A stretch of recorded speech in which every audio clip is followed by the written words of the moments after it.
guys, I have a great color work tip that I want to share with you today. If you have done any Fair Isle color work, or what we call stranded color work, you've probably wrestled with the fact that the floats go across the back. If you've tried to catch those floats by twisting the yarn, then your two colors get really tangled up and you have to constantly untangle them.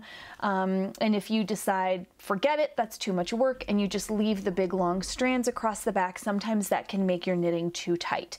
So I'm going to show you today how to catch the floats as you go. This not only prevents the floats from getting stuck on your bra strap when you put your sweater on, guess how I learned that one? So it catches them to prevent those long floats, but it also, when you catch those long floats, it really helps your color work lay a lot flatter than it normally would because those floats aren't pinching. So let's get started.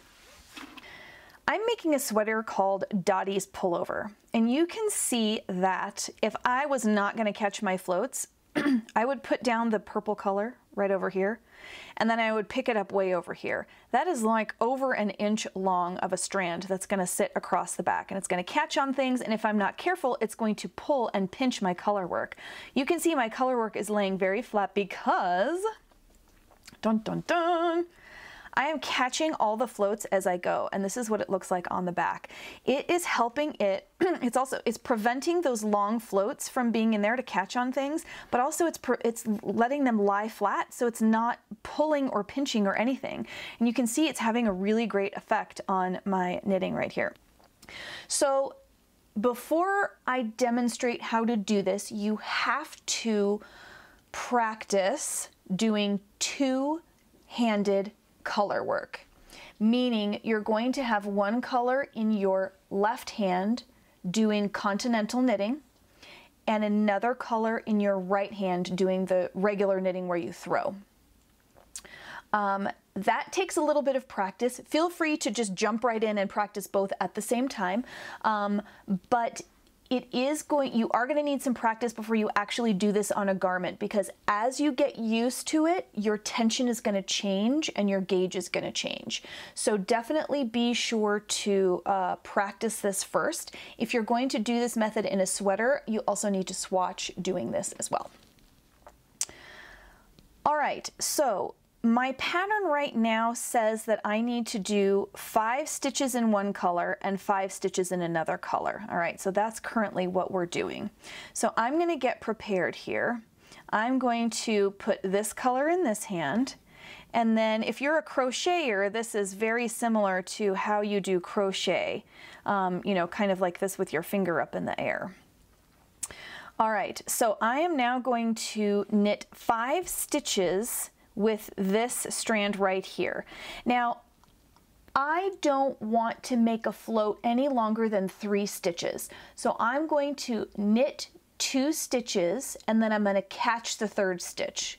Knit 1, knit 2, catch the 3rd. Knit 1, knit 2, catch the 3rd. Okay? Okay, so I'm just going to go ahead and knit this one just like normal.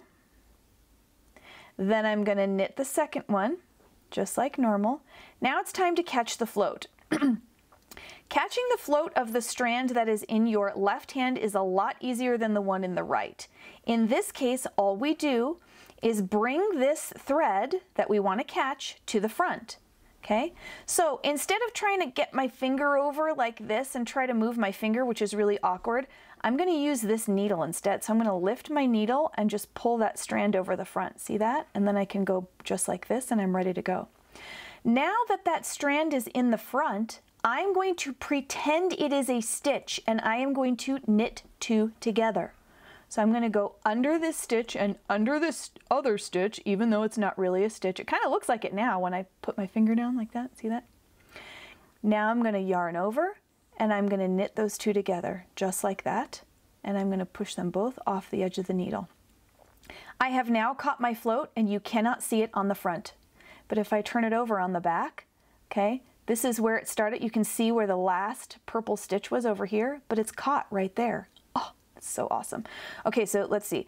Now I have to pay attention to my pattern and I need to do 2 more stitches. So I'm going to do another 1, and I'm going to do another 2. Okay, so now it's time for the other color.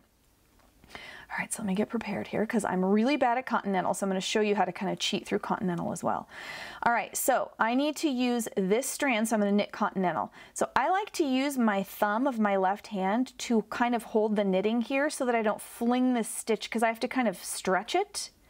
And I don't want to fling it off the edge of the needle here, so I'm going to hold below it, and I'm going to grab this, and then I'm going to scoop that onto my finger and then off. Okay, so there's 1 stitch I've knitted.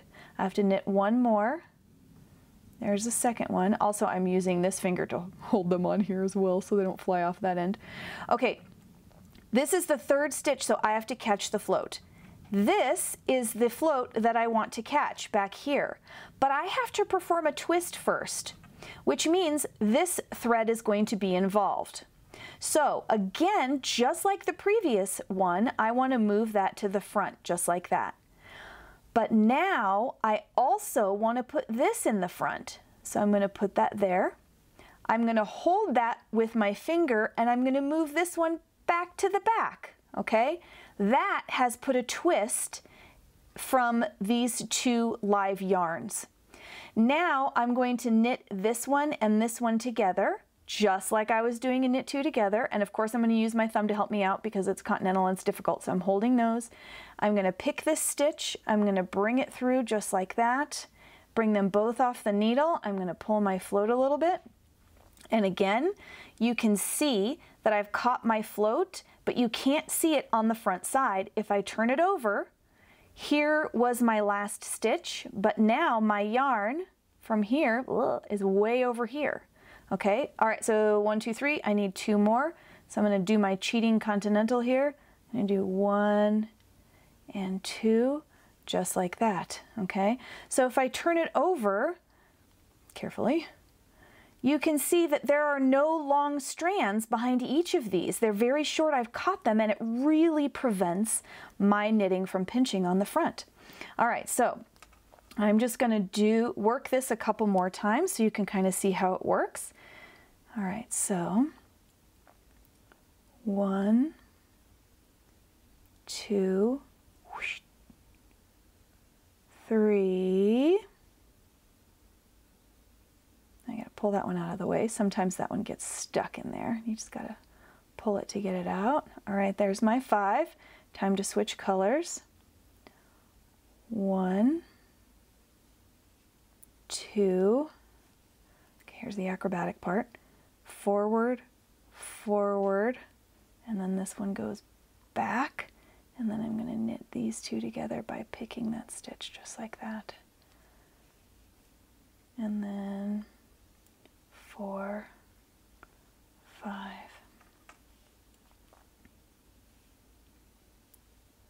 1, 2, 3, 4, 5. Okay, get some more going over here.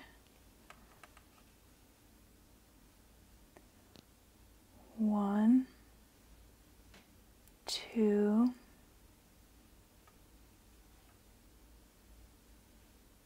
3,